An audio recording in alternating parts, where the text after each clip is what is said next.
Hey guys, Vahlkx here, and today I'm going to go over my updated Valby build with the updated catalyst system.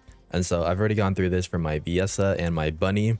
The last one would be Glay, but I don't think I'm going to get around to that one because nothing really changed except for the flex slot I talk about in my Glay video. But yeah, without further ado, I'm going to get into my Valby build and kind of talk about everything about that and kind of what you want to look for as well.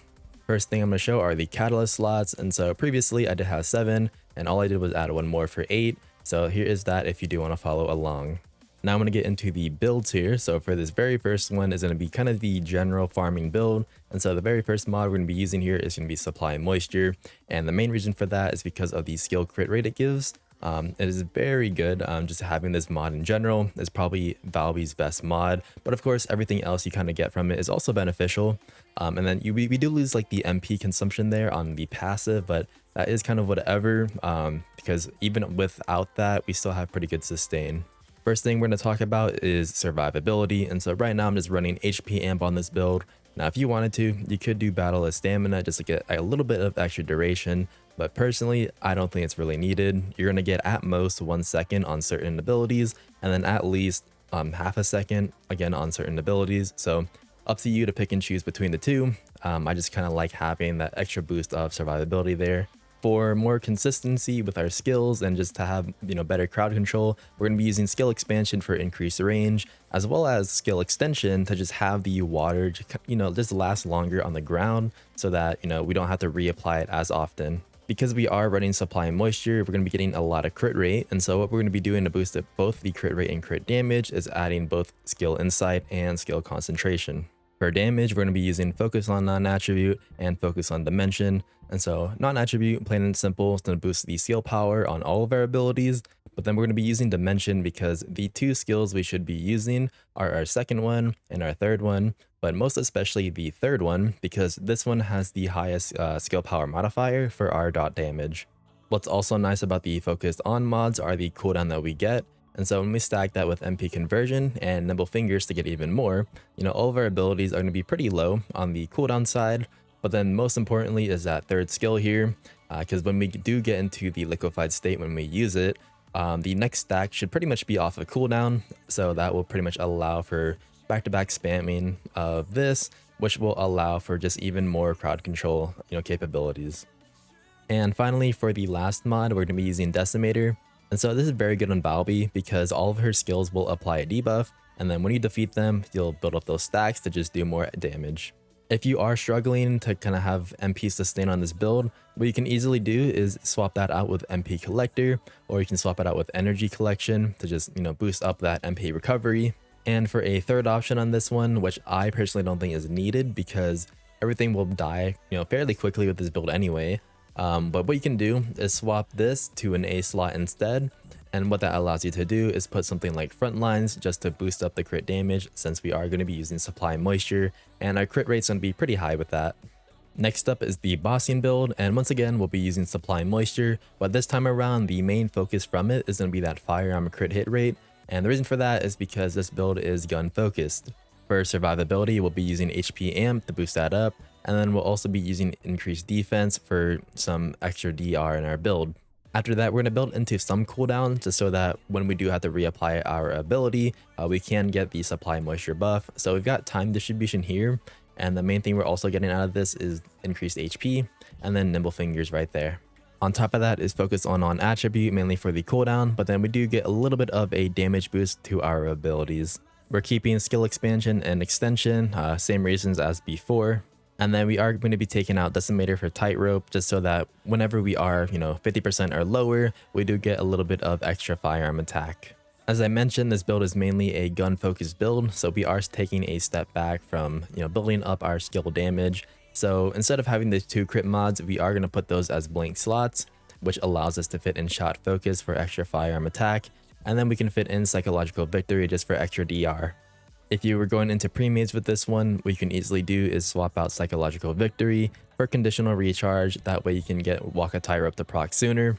But honestly, there are better characters gun-wise that can just perform better than this. But again, that is just an option. Next up is my Gluttony based build, which had the highest like makeover with the new catalyst system. So it's a lot more optimized compared to before. But the whole premise behind this build is to just cool down Gluttony so that if you are, doing pubs and you don't have randoms who can kind of, carry their own weight and do, proper damage, there is this build right here for just cooling down the boss, doing the mechanic, and kind of ensuring that you guys do kill him within the 10 minutes. What this build offers is better quality of life for cooling down Gluttony. So we're going to be using Spiral Tidal Wave to attract the impurities to actually cool Gluttony down, which is the mechanic to just get through the fight. Similar to the last build, we've got HP Amp and increased defense. Following that, we're going to be stacking cooldown with MP Conversion, Nimble Fingers, and Multi-Talented, which allows us to just, spam Tidal Wave right there back to back with no issues at all. Because this build is focused on spamming that first ability for Gluttony, we are going to be using Maximize Conservation, just decrease that skill cost for even more spamming. As for Sustain, we're going to be using Energy Collection in this slot, and that does stack with the components that we have with MP Recovery, so this is just a nice passive Sustain right here. And then like the last builds, we got Expansion for more consistency on the range, and then we have MP Accelerant here instead, just to give us the duration still that we'd be getting from Extension. And then this also gives a little bit of max MP, which is again nice for just ability spamming.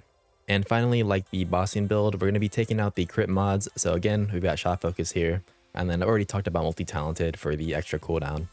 Next up is going to be my Void Fragment build. And this one is pretty much for, XP farming at the Vespers one, or pretty much just getting shards at any of the non-attribute ones. But this one is pretty similar to the previous builds I've had. The only thing we're going to be using is Spiral Tidal Wave so that we can hit the fragments from far away and just activate that whenever we need to. And then I'll just kind of talk about the changes that I made for this build. So the only two changes I made were taking out the crit mods here again. So if I kind of swap between my farming one and this build here, nothing much changes, it's just those two mods. So instead of having, Insight, we're going to be using non-attribute sync to just increase skill power a little bit. And then just to have, extra sustain, we're also going to be having MP Collector. And for my final build, which I kind of just made because I was bored, is a Hydro Pressure Bomb build. And so this mod isn't like the greatest thing. I prefer to have just having Plop Plop for like extra crowd control. But if you wanted to just have like a little bit of extra damage and just like to change things up, this is a decent build to have. So like I said, for this one, we're using Hydro Pressure Bomb. And so what this one does is instead of having Plop Plop for crowd control, it pretty much turns it into a leap that does damage when we do land. And what's also nice about this mod is we can do increased damage. We'll be doing 15% increased damage up to 10 targets with any enemy that has the laundry effect going. So this synergizes pretty well for pretty much Valby's whole kit here. However, like I said, this isn't really a build I use often. I kind of just did this out of fun. Like this, I don't think this mod kind of outperforms any of the other ones, but feel free to use this if you want to. Again, for this build, I'm going to kind of go over the changes I made. So similar to the Fragment one, I did take out the crit mods. I'm still using non-attribute sync and MP Collector for sustain. But just to have a little bit more extra sustain, I am going to also add on Energy Collection. And the reason for that is because when you're using, this kit or this build, you want to go into your third ability, get the laundry debuff going as well as the crowd control.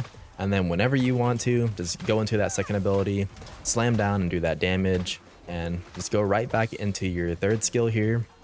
So this is very good if you do, continue to do the cooldown stacking, because you'll just get those repeatedly. And then whenever you want to, you can get out of the third ability, go back into splashing them with the Hydro Bomb, and then again, back into the third. And the final change I made was swapping out Focus on Dimension for Technician. And the reason for that is because when you use this mod, it does change the second ability into a fusion instead of Dimension. So this will just allow us to get a damage boost on both our cleanup, which is Dimension, and the Hydro Bomb, which is fusion.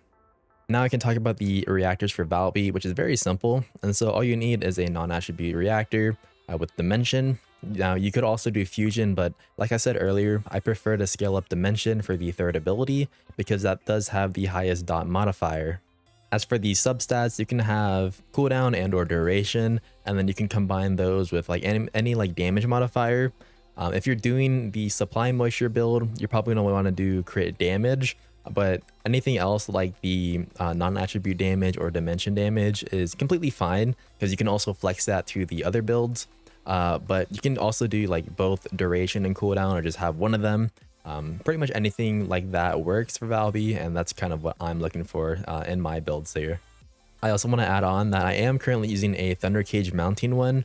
So Thunder Cage is good for like all around mobbing, but with the recent buff to the Peacemaker, that is kind of the ideal weapon you'd want to be using just for the extra damage boost. But I'll talk about that later when I get to weapons. But yeah, right now Thunder Cage or Peacemaker is a good weapon to be using on Valby.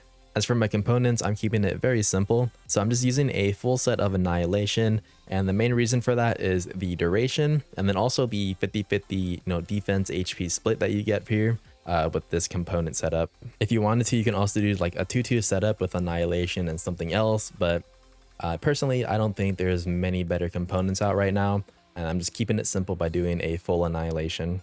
As for my weapons, I am currently using Thunder Cage, and Thunder Cage is just a good, general mobbing weapon, but I do plan on swapping to Peacemaker here soon. I do need to farm up a reactor for this one, but with the recent buff to Peacemaker, the unique ability is very good for non-attribute Descendants like Valby or Glay to just get the damage boost here for non-attribute skill power. So that is kind of what I'll be doing down the line with that. For the other weapons, up to you to pick and choose what you want to run. But like I said, Thunder Cage and Peacemaker are probably going to be the main ones for this build. For my Inversion Reinforcements, I'm still using the first one on Hunt and then the second one on Recovery.